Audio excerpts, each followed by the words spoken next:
Coba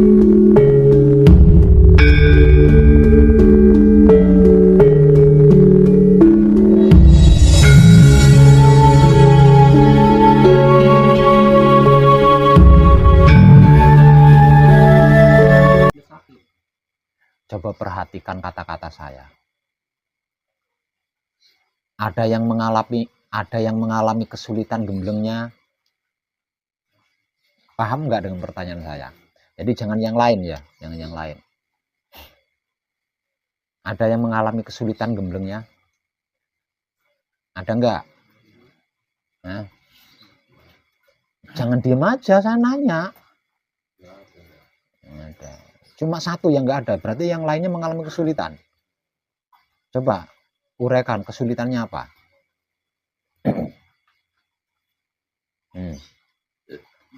Diem juga. Saya tak masuk lagi ke kasebo ya. Nah terus gimana? Saya harus gimana coba? Dua orang berarti yang tidak sulit, yang lainnya mengalami kesulitan. 1, 2, 3, 4 yang tidak mengalami kesulitan, yang lainnya mengalami kesulitan. Masa Allah ya Robbil Alamin, ditanya gitu aja sulitnya panjenengan. Nanti kalau saya biarin gimana panjenengan? Saya perhatikan panjenengan seperti itu. Wong ditanya cuma satu kata, ada yang mengalami kesulitan gemblengnya aja panjenengan sulit jawabnya. Terus piye ini? Dilanjut apa enggak kadangannya?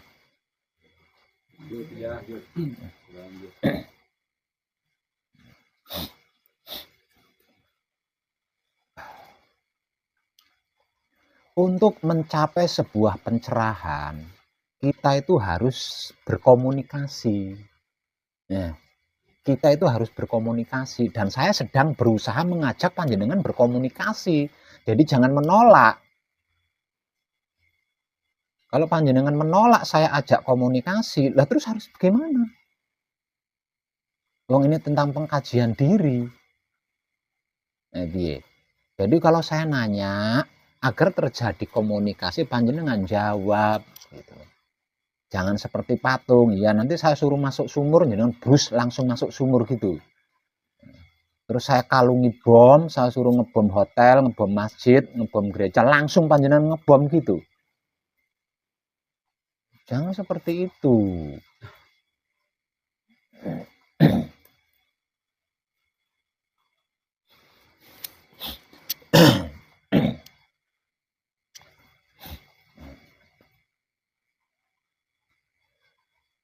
Malam ini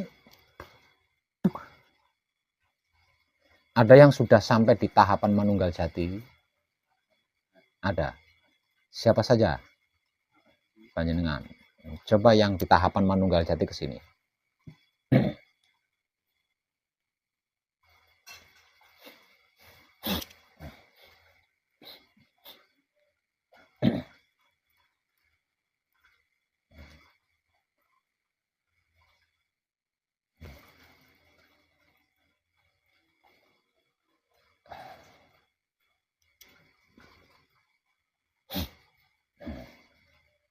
Untuk panjenengan yang dalam tahapan manunggal jati.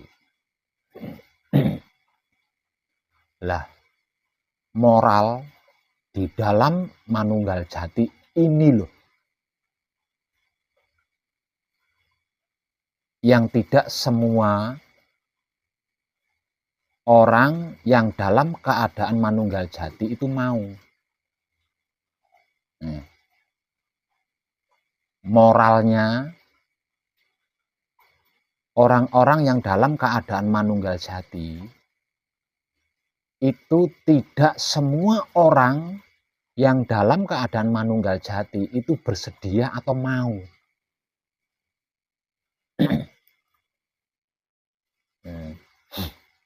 Untuk mencapai manunggal jati, seseorang itu harus merdeka. Tidak bisa ada tekanan, tidak bisa ada paksaan, tidak bisa ada kecurangan, tidak bisa ada pengkhianatan, tidak bisa ada ketidakjujuran untuk bisa ke manunggal jati. Jadi yang bisa mencapai kemanunggalan jati adalah manusia-manusia asli. Jadi kalau palsu tidak bisa. Nah, palsu tidak bisa. Manusia palsu, manusia bertopeng, tidak bisa. Manusia berkedok, tidak bisa. Harus manusia yang seaslinya manusia. Lah, manusia yang seaslinya manusia itu seperti apa? Manusia yang seaslinya manusia itu dipenuhi dengan kesadaran cinta kasih sayang kepada apapun, kepada siapapun, dan dimanapun hingga sampai kapanpun. Itu aslinya manusia. Mencapai kemanunggalan jati berarti kita harus kembali sebagai manusia seutuhnya, manusia seaslinya.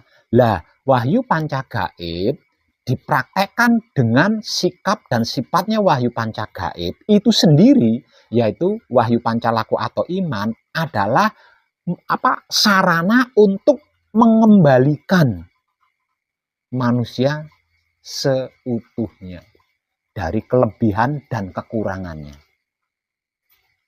Jadi manusia hidup itu sesungguhnya pas, tidak kurang, tidak lebih, pas. Artinya untuk bisa mencapai kemanunggalan jati, bagi yang belum mengerti, belum memahami, dan belum mengetahui, maka dia akan butuh teman. Butuh teman yang sudah mengerti, sudah memahami, dan sudah mengetahui. Ingat, teman loh ya. Bukan guru, bukan pembimbing, bukan suhu, bukan master. Tapi teman. Ya.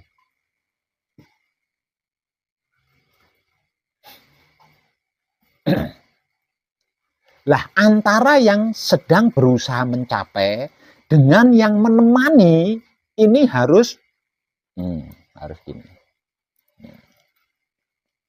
Tidak boleh ada sekat. Yang ditemani menghormati yang menemani, yang ditemani menganggap yang menemani itu guru, menganggap yang menemani itu pembimbing, menganggap yang menemani itu master, suhu, dukun, dan boh apa. Nah, jenenge. Itu tidak bisa. Tidak bisa. Harus fair, harus sama-sama fair. Maka di situ dikatakan teman seperjalanan spiritual. Nah, di situ. Nah, ini tidak semua orang yang dalam keadaan manunggal jati itu siap dalam keadaan seperti itu. Tidak dicium tangannya sama yang ditemani, itu harus siap di situ. Belum tentu siap di situ. Harus dihormati sama yang sedang ditemani. Harus ditawasuli sama yang ditemani. Itu belum tentu semuanya siap mengalami keadaan yang seperti itu. Nah, kalau panjenengan masih menghormati, masih menggurukan teman yang sedang menemani spiritual panjenengan nggak akan bisa mencapai manunggal jati, nggak akan bisa. Nggak akan bisa.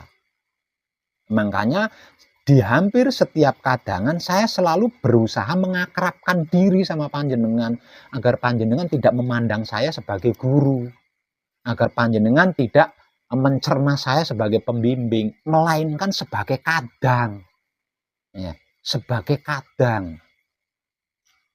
Karena apa? Karena kalau panjenengan punya mindset di situ, panjenengan tidak akan bisa mencapai manunggal jati.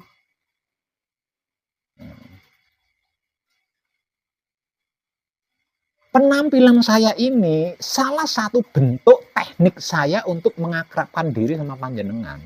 Nah, kalau saya tidak berpenampilan seperti ini, gimana? Sampai saya tanya aja panjenengan udah gugup. Apalagi kalau saya penampilannya seperti raja, seperti presiden. Lah wong penampilan saya seperti ini saja panjenengan saya tanya wis sembuh, buyar konsentrasine. Piye njajal itu?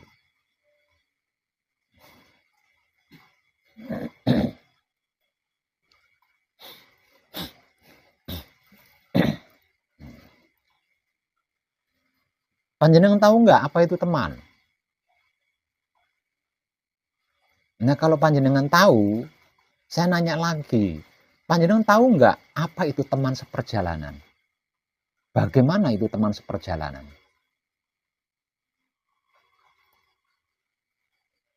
Nah itu kelakuan kita di dalam menggapai manunggal jati itu harus seperti itu.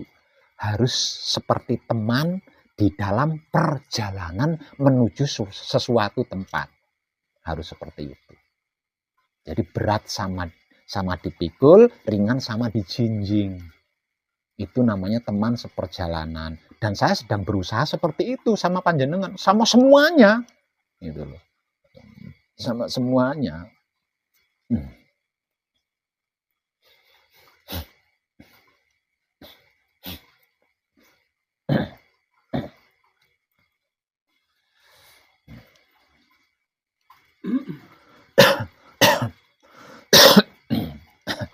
Paham? Nanti kalau panjenengan sudah berhasil mencapai manunggal jati, panjenengan menghormati saya enggak apa-apa. Tapi hanya sebatas menghormati loh ya. Jangan mencium tangan dan lain sebagainya. Itu sudah berlebihan namanya.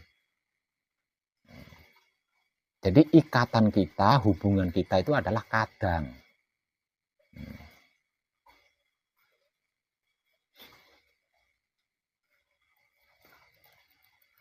Lah, yang namanya kadang itu seperti apa sih Pak Web? Nah, kadang itu berbeda hati, namun isinya sama. Berbeda pikiran, namun otaknya sama. Berbeda syahwat, namun berkelamin sama. Ayo coba tunjuk-tunjukkan yuk, beda nggak kelamin kita? Tunjuk-tunjuk nih, kira-kira beda nggak? Itu namanya kadang. Kadang itu seperti itu. Walaupun batin kita berbeda, namun hati kita sama. Walaupun pikiran kita berbeda, namun otak kita sama. Walaupun syahwat kita berbeda, namun kelamin kita sama. Itu loh kadang.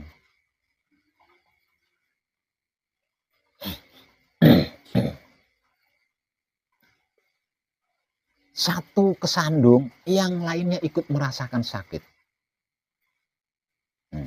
Itu namanya kadang. Nah, kadang ini lebih tinggi dari status apapun.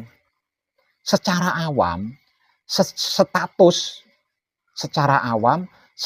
paling tinggi adalah status keluarga kan. Tapi sesungguhnya enggak. Yang paling tinggi itu justru status kadang. Kenapa saya katakan status kadang itu lebih tinggi daripada status keluarga atau status silsilah? Karena kalau kadang seperti yang sudah saya uraikan tadi. Beda pikirannya namun otaknya sama. Beda batinnya namun hatinya sama. Beda syahwatnya namun kelaminnya sama. Jika ada satu yang tersandung batu, semuanya ikut merasakan sakitnya. Itu kadang.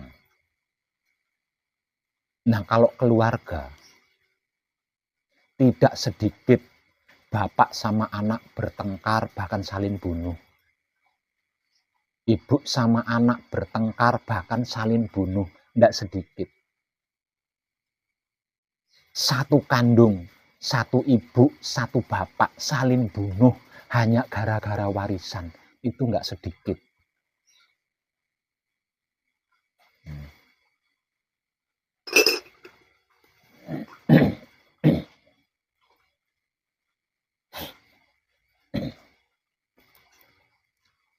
Tapi kalau kadang tidak seperti itu. Nah, hubungan kita adalah hubungan kadang. kesulitan.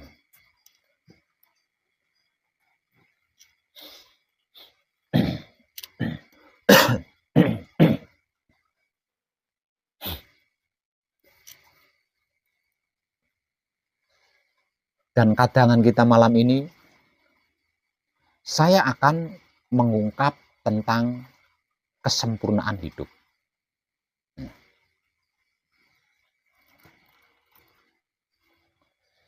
Kesempurnaan hidup adalah kehidupan seorang manusia setelah dia diturunkan ke bumi.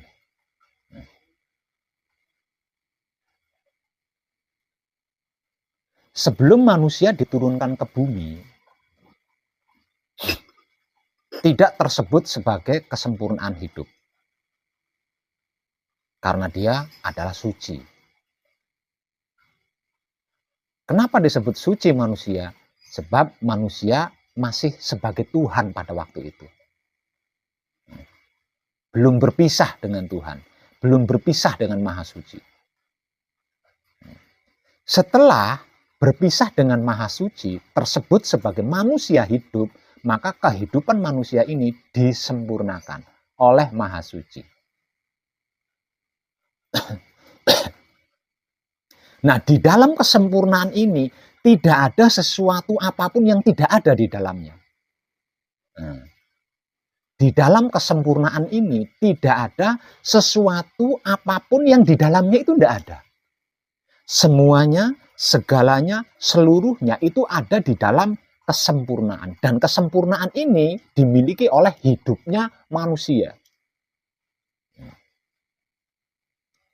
Kesempurnaan ini hanya dimiliki oleh hidupnya manusia. Dan hidupnya manusia ini adalah datnya Maha Suci, datnya Maha Hidup, gitu loh. Datnya Maha Hidup. Lah, datnya Maha Hidup atau datnya Maha Suci itulah yang dimaksud sebagai hidup atau Roh Suci atau Roh Kudus. Nah, Roh Suci atau Roh Kudus atau hidup yang tak lain dan tak bukan adalah datnya Maha Suci ini memiliki kesempurnaan. Nah, kesempurnaan yang dimiliki ini dibawa sampai ke bumi ini loh. Sampai ke dunia ini. Nah, setelah sampai di dunia ini disebutlah sebagai kesempurnaan hidup. Artinya, sesungguhnya manusia hidup itu tidak memiliki celah masalah sedikit pun. Karena ada kesempurnaan hidup di dalamnya. Celah sedikit gitu, enggak ada. Penuh karena di dalam dirinya itu dipenuhi dengan kesempurnaan hidup.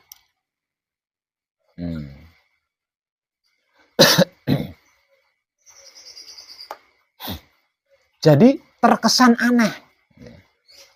Kalau manusia hidup di dunia ini bermasalah. Berkepentingan tapi tidak selesai. Berkeinginan tapi tidak sukses. Itu gimana ya? Tidak lucu. Kenapa? Karena ada kesempurnaan hidup di dalamnya. Kenapa hal itu terjadi?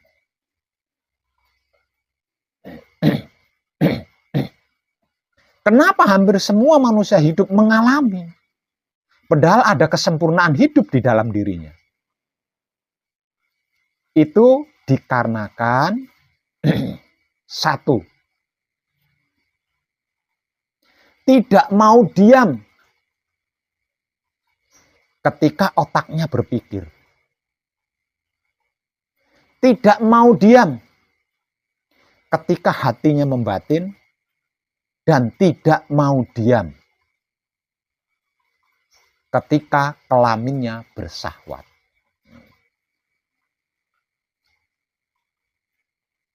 Tapi sebelum saya lanjut, saya mau nanya dulu ini. Panjenengan sudah paham belum apa itu syahwat? Coba saya nanya dulu ini. Soalnya dari sejak zaman awal modern, awal milenium, itu banyak yang nggak tepat memaknai syahwat. Ayo, saya nanya sama jenengan, ayo jawab. Syahwat sama nafsu. Saya itu nanya. panjenengan sudah paham belum apa itu syahwat? Kalau itu, kalau kita ingin intim berhubungan dengan istri. Tuh kan. Selama ini kita itu mencerna, memaknai syahwat itu tumpak-tumpakan ini, Mas. Gawatnya itu di sini. Gawatnya itu. Jadi kalau ada seseorang berkata syahwat, pasti ingatnya bolongannya perempuan. Kalau perempuan ingatnya tusuknya laki-laki. Ketika ada yang berkata syahwat. Tuh, ya. Jadi jangan jorok, jangan ngeres. Syahwat itu keinginan. Jadi syahwat itu bukan seks. Syahwat itu bukan laki. Syahwat itu bukan ngencuk, ya, bukan. Bukan. Syahwat itu keinginan. Ini gawatnya manusia itu di sini. Paham belum? Belum. Syahwat itu bukan kontol sama tempek dimasukkan, Pak. Gini. Itu bukan syahwat, itu namanya seks, itu namanya laki, itu namanya ngencuk. Sudah paham belum? Kalau syahwat itu keinginan, keinginan apa saja. Nah, kalau panjenengan ngesek, kalau panjenengan ngencuk, itu atas dasar keinginan berarti termasuk syahwat. Paham belum?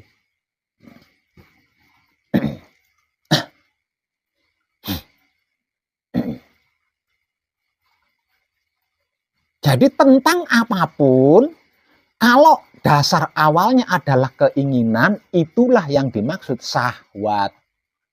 Paham nggih? Panjenengan ingin makan, itu syahwat. Panjenengan ingin tidur, itu syahwat. Panjenengan ingin menipu teman, itu syahwat. Panjenengan ingin melakukan amal, itu syahwat.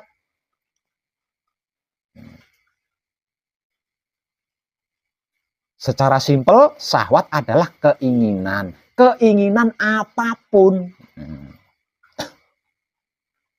Jadi syahwat itu bahasa Indonesia. Syahwat itu bahasa Indonesia.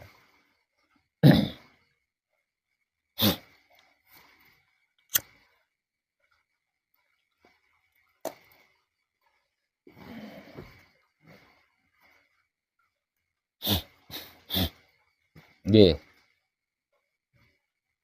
Kalau bahasa spiritualnya disebut nafsu. Nah, saya ulangi, kalau panjenengan tumpak-tumpakan atas dasar nafsu, yaitu berarti syahwat.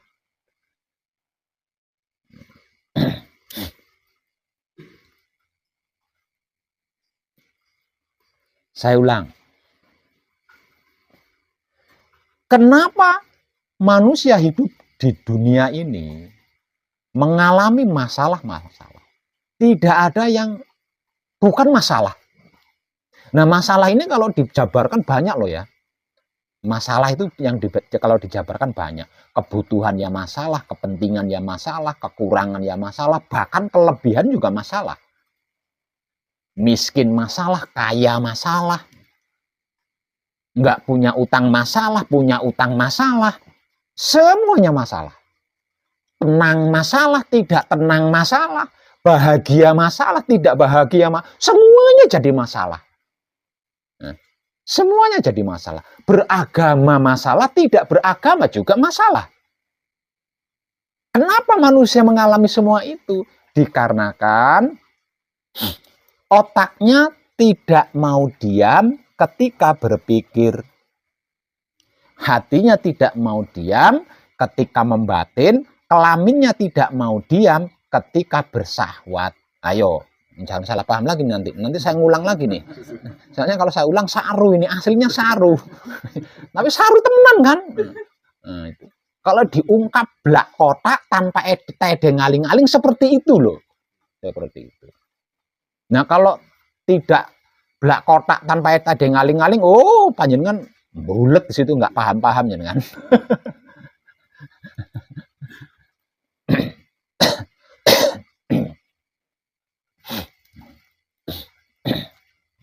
Soalnya nggak sedikit yang gagal paham di situ.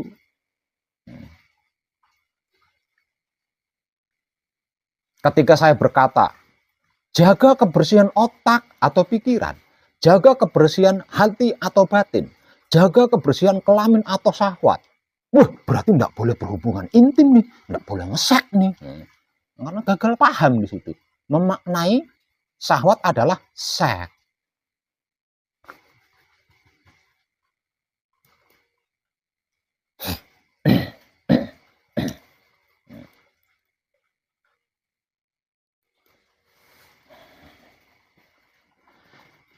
Kalau seseorang itu otaknya bisa diam, ketika berpikir, maka otaknya tidak akan berasumsi.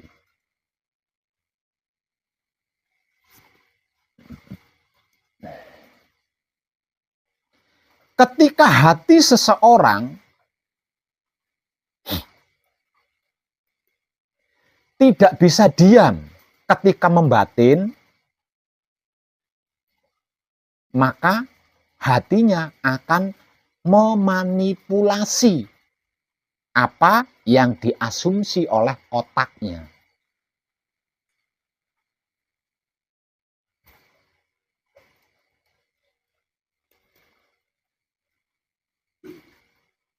Ketika kelamin seseorang tidak bisa diam, ketika bersahwat, maka apa yang sudah dimanipulasi oleh hatinya akan digunakan untuk bersahwat oleh kelaminnya, untuk berkeinginan maksudnya. Lah, ini yang menjadikan kesempurnaan manusia hidup di dunia ini terbengkalai.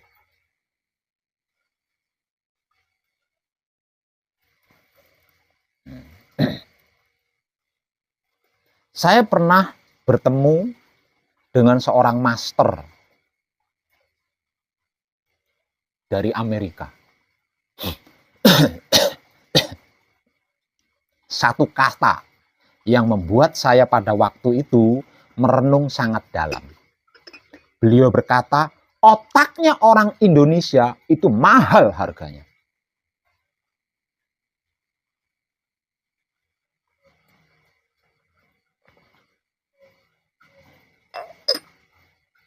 Kemudian saya bertanya, kenapa bisa seperti itu?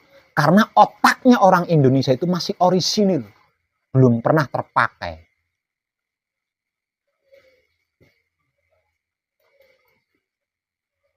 Andai saja orang Indonesia otaknya dipakai, sudah pasti kemajuan negara Indonesia melampaui seluruh negara-negara lainnya.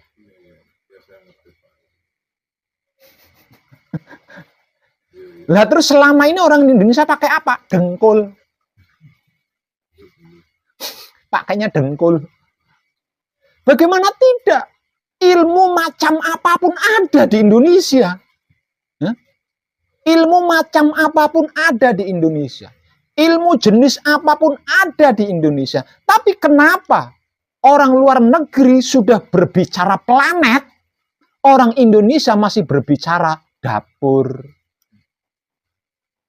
Masih berbicara tentang dapur. Masih berbicara tentang syariat. Bahkan mempermasalahkan tentang dapur dan syariat. Sedangkan orang luar negeri sudah berbicara, sudah memperbincangkan planet-planet luar angkasa. Padahal hanya ada beberapa ilmu saja di luar negeri. Ilmu kebal bacok di luar negeri nggak ada. Ya nggak? Ilmu santet di luar negeri nggak ada.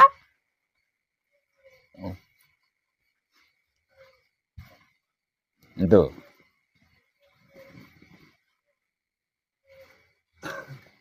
Jadi yang digunakan itu pikirannya, bukan otaknya. Yang digunakan itu batinnya, bukan hatinya. Yang digunakan itu syahwatnya, bukan kelaminnya.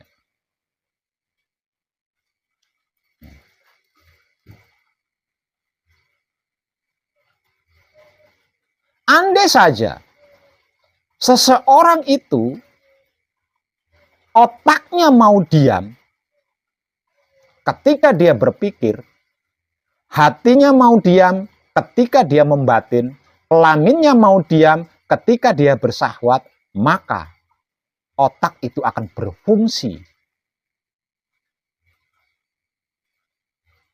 secara natural, asli.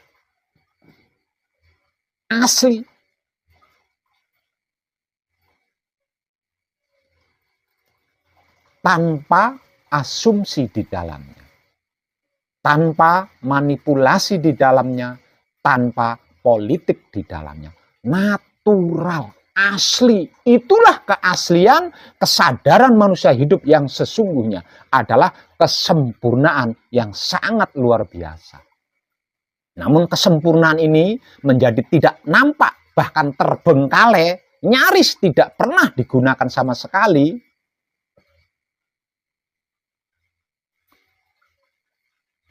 Maka kesempurnaan ini berubah menjadi masalah-masalah besar yang tidak ada ujung pangkalnya.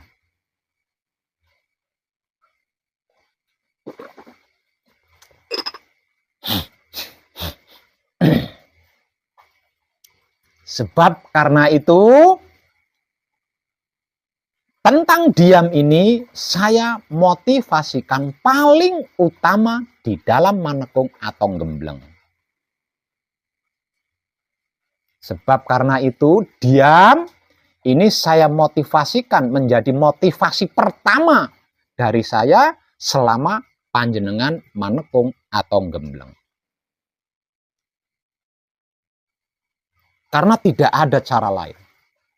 Nggak ada cara lain. Selain diam, tidak ada cara lain.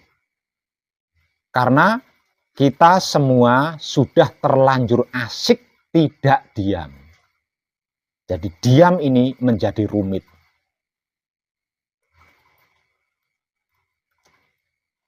Karena rumit, maka perlu dilatih. Lah, selama panjenengan manekung atau gembleng sedang melatih diri untuk diam. Di dalam diri yang dimaksud 3 hal. Otak, hati, kelamin. Yang tak lain dan tak bukan adalah Baitul Makmur, Baitul Muharram, Baitul Muqaddas. Kalau tidak diam, maka 3 singgasana ini tidak difungsikan oleh penghuninya. Bagaimana mungkin penghuninya memfungsikan kalau otak itu diibaratkan perahu, perahunya gonjang-ganjingin. Ya ora gelem mudhun. Kalau diibaratkan perahu.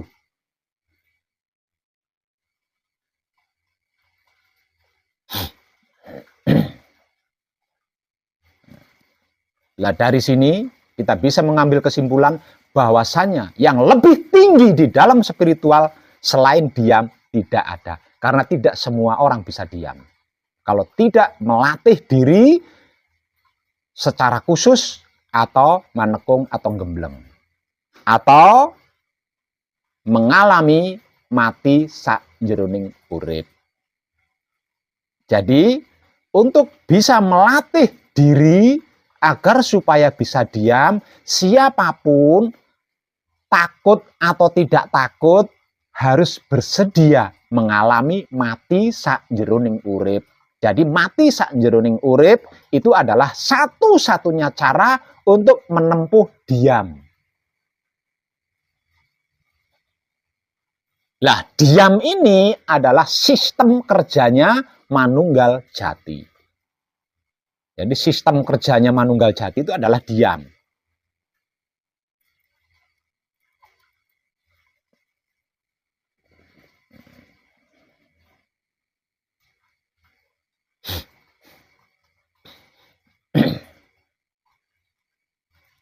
Paham? Ada yang lebih khusus. Terkhusus yang nyaris tidak ada, bisa dihitung dengan jari. Yang ada itu bisa dihitung dengan jari. Adalah menyelami sisi gelapnya Maha Suci. Maha Suci itu memiliki dua sisi. Sisi yang pertama adalah gelap, sisi yang kedua adalah terang. Kalau sisi terangnya Maha Suci nggak usah dibicarakan. Lawang terang jelas kan? Maka saya akan membahas tentang sisi gelapnya Maha Suci yang tidak bisa ditembus dengan mata raga. Karena apa? Karena saking gelapnya, gelap gulita.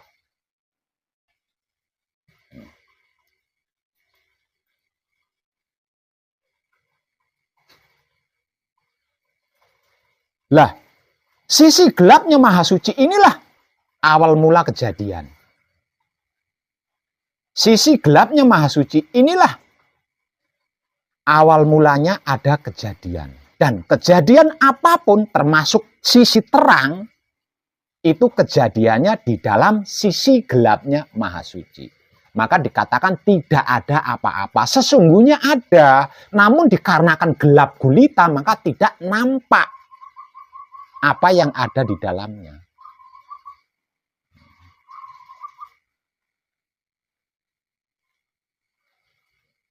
Nah, sisi gelap Maha Suci ini tidak bisa dijangkau oleh makhluk. Makhluk apapun tidak bisa menjangkau sisi gelapnya Maha Suci. Kalau sisi terangnya Maha Suci, dengan moral saja bisa manusia mencapainya. Itu sisi terangnya. Karena sisi terang jelas gitu loh. Ada apapun di dalamnya jelas terlihat karena terang. Ada apapun di dalamnya jelas terdengar karena terang. Nah, kalau sisi gelapnya, nah, tidak ada satupun makhluk yang bisa menjangkaunya selain Dat Maha Suci itu sendiri. Sebab karena itu di dalam Mi'raj diceritakan ketika Rasul berhadapan dengan Tuhan, Jibril mundur. Aku tidak bisa mengantarmu, hanya bisa mengantarmu sampai di sini. Aku akan hancur jika mengikutimu sampai ke dalam. Itu sisi gelapnya Maha Suci.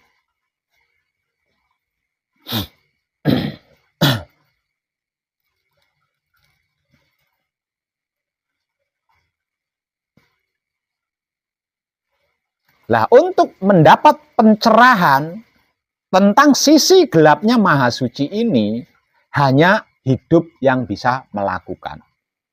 Artinya, hanya hidup yang bisa melakukan. Selain hidup, tidak bisa. Maka, agar supaya hidup kita bisa tercerahkan tentang sisi gelapnya Maha Hidup ini, maka kita cukup menikmati rasanya kelakuan dengan kesadaran cinta kasih sayang.